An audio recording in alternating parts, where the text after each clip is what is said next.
Welcome Home Radio Podcast. Are you looking to buy or sell your home? Our team is here with answers to guide you through the buying and selling process. We encourage you to ask questions. Please comment on this show or visit us at welcomehomeradio.net for more information.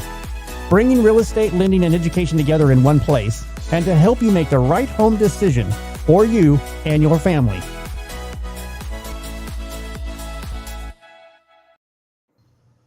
And welcome to Welcome Home Radio, where real estate lending and learning come together. It is November 12th, not October. But right off the bat, I do want to celebrate the veterans out there. I want to thank every veteran for their service, for what the opportunity, what they've done for our country, our families, our friends. We thank you. I want to make sure everyone knows out there, there's Armed Forces Day for those celebrating those that are serving presently. Memorial Day. It's not hot dogs and hamburgers day. It is we're remembering those that have not come home, those that fought for the freedoms and paid the ultimate sacrifice. And then finally, Veterans Day, where those that have served are honored for their duty, even though their service is over, time in uniform, but their duty is never done. So thank you, veterans, for what you've done for making our country. And welcome, guys. How are y'all doing this week? Doing wonderful. Very Thank you. Good. Very good. Awesome. Well, we're continuing our series with Your Turn to Ask. We continue to get some great questions in, and I think it's well worth the time. We picked out a few here, and this first one really, I think, is hitting on some key points. Welcome Home Radio. How long can home values stay stable if the labor market softens as it is and the government stays shut down? Wow. Good question. I'm going to give my approach, and I'd like to let y'all share your thoughts. Home values can hold up for a while, probably again for the next couple of months, but that's just due to the inventories so tight. Job losses can slow down, but not be a major issue. But the housing market's biggest shield is still low supply. Even if hiring cools, homeowners aren't panic selling, or builders are not cautious about starting. They're still in the market. But if labor market weakens even significantly, or the shutdown lingers longer, well into the winter, and consumer confidence goes, then again, I would have to change that. We could see home values softening. The bottom line is it's going to be a pretty flat fall, stability for several months prolonged. It's kind of like a golfer waiting for the winds to die down to go play golf. I mean, we're in a hold pattern, or you get out into and play. So what is y'all's take on this wonderful question? Well, I was thinking the wind analogy was good there. Thank you very much. At least I do something right. You know, not bad for a Monday. But you know, one thing that, you know, I'm noting personally is, of course, I've got a house for sale right now, and a sale or lease, and I'm seeing a lot of lease, but I'm not seeing much sale inquiry stuff going on.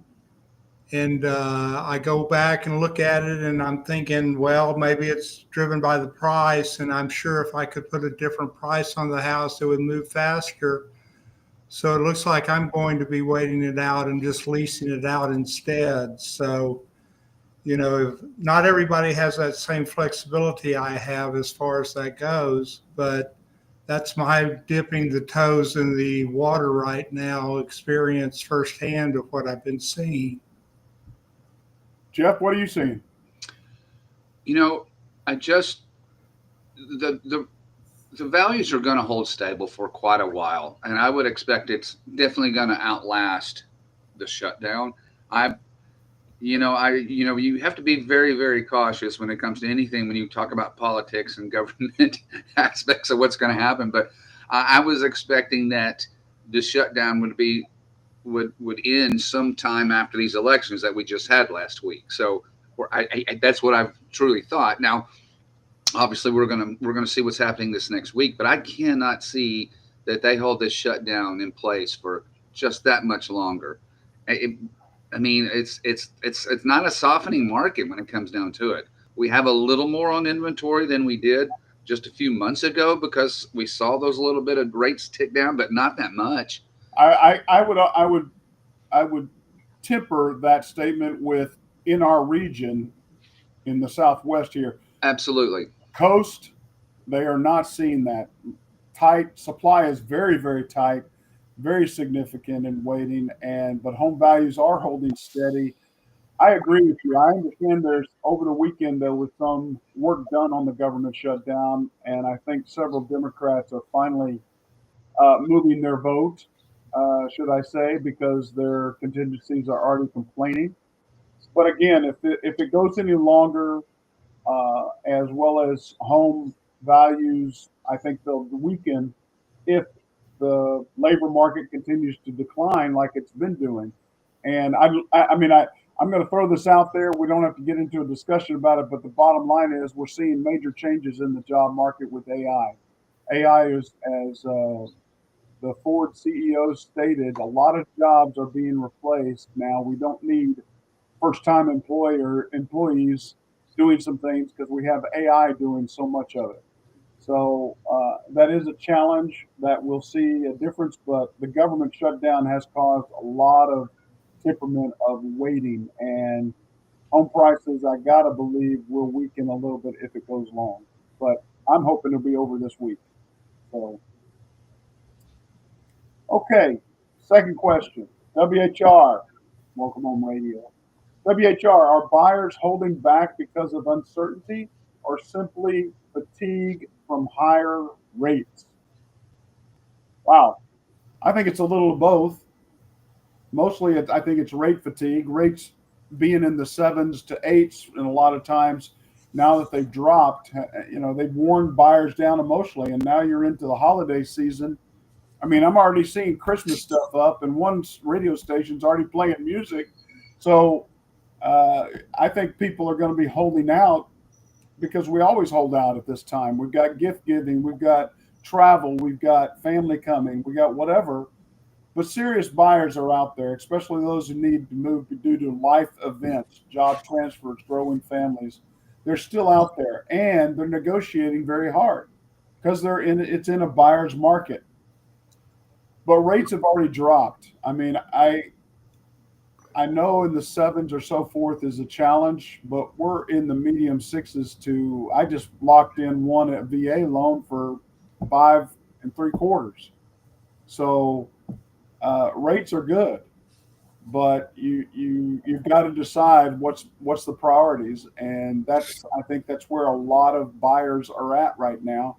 Their priority is going to be holiday. Their priority may be looking for a job. Their priority may be buying gifts. Unfortunately, a home is not a major priority unless it is a major life change.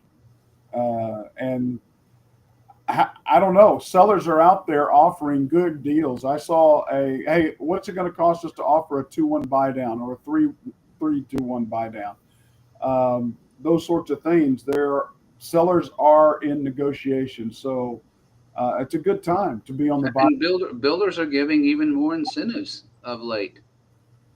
Even when they didn't want to pay realtors to come out and bring their clients out to the neighborhood, they've changed course on that, and they're giving bonuses like, come see us, come check this out. I do think one of the things I think is really interesting I saw last week that the average age of a first-time home buyer is now 40 years of age. Yep. Isn't that incredible? Did y'all see that stat? I haven't seen that stat, but I've heard it's been raising. It's slowly been climbing with these generations in the mindset of building that long-term wealth as the way we think about it, but yet everybody's not thinking long-term right now because of everything. Well, the funny thing is the way everything is happening. Those young kids at 20-something are staying in mom and dad's basement.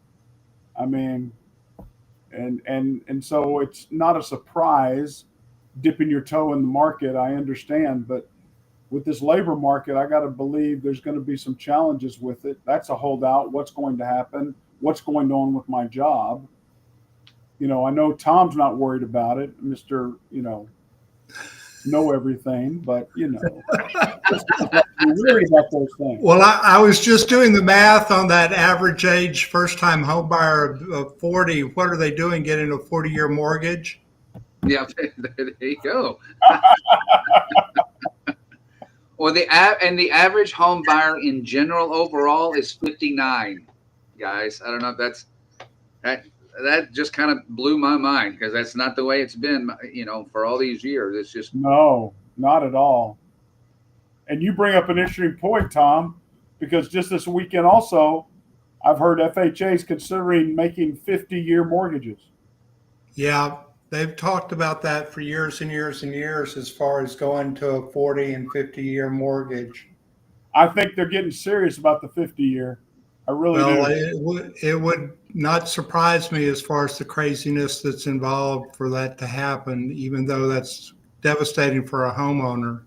Well, you look at it, and how long are people staying in homes? I mean, 3 to 7 years at the most, first time. And secondly, you're paying interest up front, so you're spreading it out. You're making these more expensive homes maybe a little more costly, but you're not going to ultimately pay it off. So it's an interesting thought if they go that way. I don't know what the odds are, but I heard from 3 different sources this weekend that the 50-year is strongly being considered by the Fannie, Freddie, Ginnie type opportunities. So, in your initial conversation about the interest rate, I've also had an experience this last week with somebody that came to me that saw my house, and they were represented by a realtor, and the realtor said, would you self-finance the property? And I said, yeah, I'd owner finance it on a 30-year note with 20% down, 25% down, something like that for sure. And she said, eventually, well, what would be your interest rate? And I said, well, my interest rate would be 7.5% to 8%. And she said, oh, well, that's too high. And I'm like, well, why doesn't he go get his own financing? And she said, well, he's self-employed.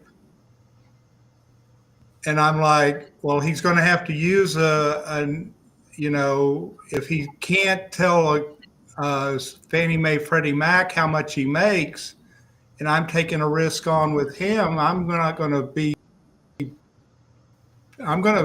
price it if he's not telling, the lender how he makes his money. Oh, no, the interest rate just went from 8 to 9, didn't it? Pretty much. Exactly. You want me to take credit? I said, well, that's great. I'm happy he's paying his bills right now, but if he's not telling the government, I'm taking a risk as well on that. He's just going to drop the cash on your porch every month. No worries. It's exactly. Well, hopefully that answered your question. Yes, buyers are fatigued. It's through rate fatigue, but I also say I think they're limited in what they want to try to do with the holiday season approaching.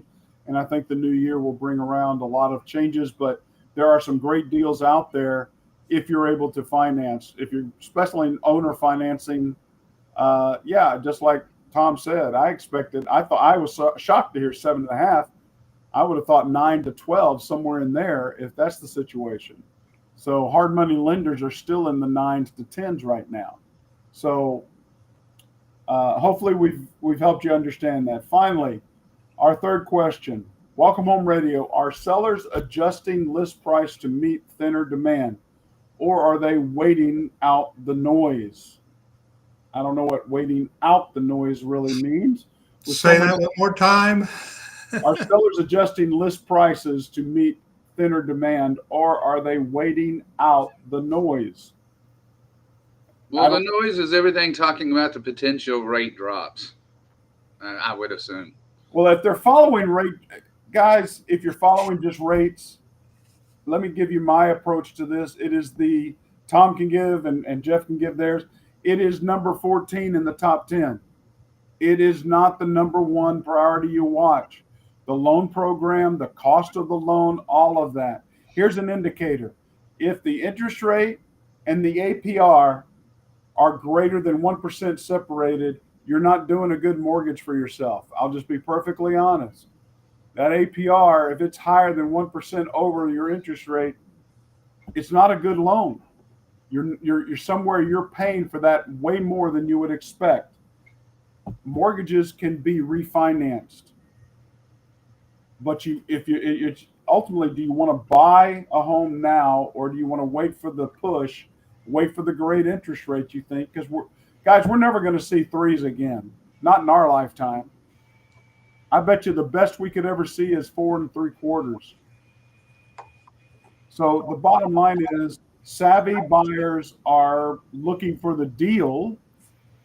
And again, if you go at it, negotiate a 3-2-1 buy down or a 2-1 buy down.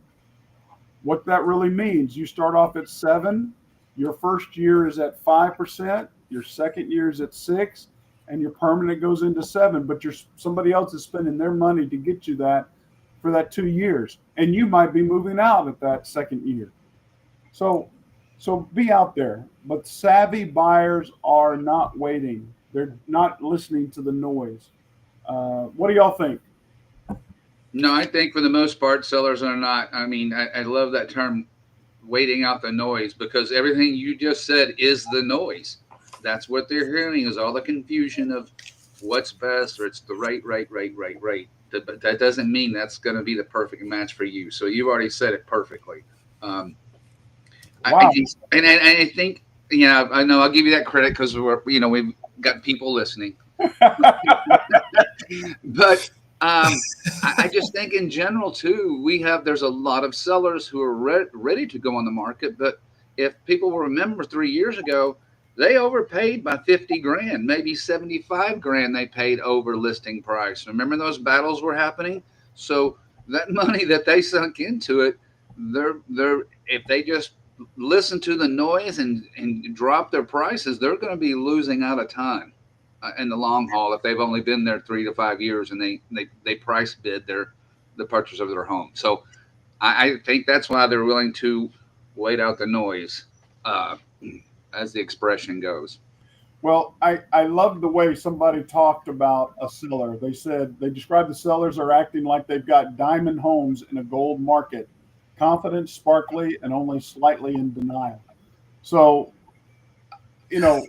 we pride our homes. We think they are the best thing, and we qualify it with, so and so sold it for this amount. The bottom line, the market's changed. If it's over 6 months data, it's old. You need to adjust to what the market is. If you need to sell, there are ways to make it happen, and realtors are coming up with some very interesting incentives as well as opportunities. But everything's negotiable. It's just whether who's in a power position to negotiate. On the most part, buyers are in the position. It's a buyer's market. Everybody wants them. So sellers are going to have to do something different. I had a neighbor just sell their home, and they ended up dropping $170,000 down just to get the home sold because it wasn't up to snuff. It wasn't ready, because that person is still not moved in, and they've owned the home for 2 months. They still got workers working on the home to get it ready. So don't know. And they dropped the price 170. Is that what you said? Yep. To sell the home. Well, if it needs work, it needs work, and people right. will charge you for every dime as far as that goes. Well, and it did need work. It needed work. Right. Way big. I mean, when we went to go look at it, because it's literally almost right behind our home, we saw things, and we were asking the realtor. We know the realtor who was on the home, and there were so many little projects to be done to make it comfortable, to just to be move-in ready, in my opinion. But as is not a solution unless you're ready to cut your price. I do want to argue with you about the 3%. What does that say? A reverse 3. Well, Turn it- let's turn it this way. There you go. So you did see 3 again, just to let Not you 3%. know. There wasn't a percent sign. I didn't There see was the no percentage. number. That's, I want it to be official. there you go. Uh-oh. Here we go. There you go. You saw 3% again, just to let you know. Not on a loan. No, not on a loan. Strangely enough, I'm putting that right on top of the paperwork for my loan, Wishful thinking. the folder. Well, again, guys, happy Veterans Week. I hope you know, if you know a veteran, thank them very much for their service. I hope we're answering questions out there. They keep coming in, so we're going to continue down this road. I thank you for your time. I'm Blair Thomas. And I'm Jeff Tom Duffy. Holm. And he's Jeff. He's Tom. We love y'all. Happy Thanksgiving coming shortly. Enjoy your time. God bless. Welcome Home Radio production provided by Lunatic Digital. Check the listing of this podcast for the links to our sponsors. And don't forget to like, share, and follow us on social media. Visit welcomehomeradio.net for more information.